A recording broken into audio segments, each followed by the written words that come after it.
गजा में तकरीबन 2 माह की आर्जी जंगबंदी के खात्मे के बाद शुरू होने वाले इसराइली हमलों का नया सिलसिला आज दूसरे दिन भी जारी है और आज मजीद 27 फ़लस्तीनी इसराइली जारियत का निशाना बन चुके हैं। मंगल की रात से शुरू होने वाले इन ताज़ा हमलों में कल भी 400 से ज़ायद फ़लस्तीनी शहीद हुए थे, जिनमें बच्चों की एक बड़ी तादाद शामिल थी, ख़वातीन की एक बड़ी तादाद शामिल थी।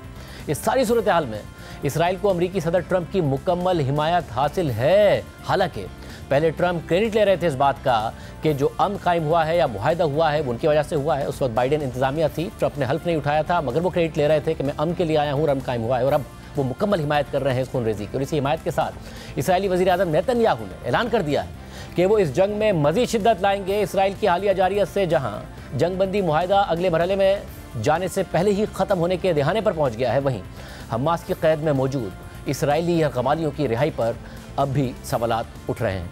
और इस पर इसराइल में यरगमालियों के अहले खाना भी सरापा एहतजाज है और इसराइली हुकूमत को, नेतन्याहू को तनकीद का निशाना बना रहे हैं कि वो ये सब अपने सियासी मफाद के लिए कर रहे हैं। इसराइल की इस हालिया खूनरेज़ी और यरगमालियों के अहले खाना के रद्द-ए-अमल पर अल जज़ीरा ने एक रिपोर्ट तैयार की। ट्रंप इंतजामिया की हिमायत से इसराइल ने फिजाई हमलों की एक नई लहर के साथ इस अमन को तोड़ दिया। इन हमलों में सैकड़ों फलस्तीनी जाँ बहक हो चुके हैं, जिनमें बहुत से खवातीन और बच्चे शामिल हैं।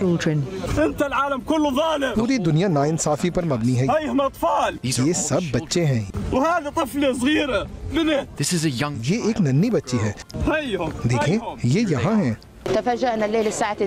हम उस वक्त सदमे में आ गए जब रात 2:30 बजे मेरी माँ सहरी तैयार करने के लिए जागी। जैसे ही वो किचन में दाखिल हुई, उसी लम्हे हमारे पड़ोसी के घर पर हमला हो गया और उसके बेटे शहीद हो गए। तल अवीव में मुजाहिरीन उन कैदियों की किस्मत के बारे में फिक्रमंद हैं जो मुआहदे के दूसरे मरहले में रिहा किए जाने वाले थे। वो कहते हैं कि वज़ीर आज़म नेतन्याहू को इक़्तिदार में रहने के लिए इस जंग की ज़रूरत है। ये अब किसी अहम मकसद के लिए लड़ी जाने वाली जंग नहीं रही, ये सिर्फ इस हुकूमत और नेतन्याहू के सियासी बका के बारे में है। मुझे नहीं मालूम कि बाकी यरगमालियों का क्या होगा। अगर लड़ाई आने वाले हफ्तों तक जारी रही तो ये हमारे लिए मुकम्मल तबाही होगी।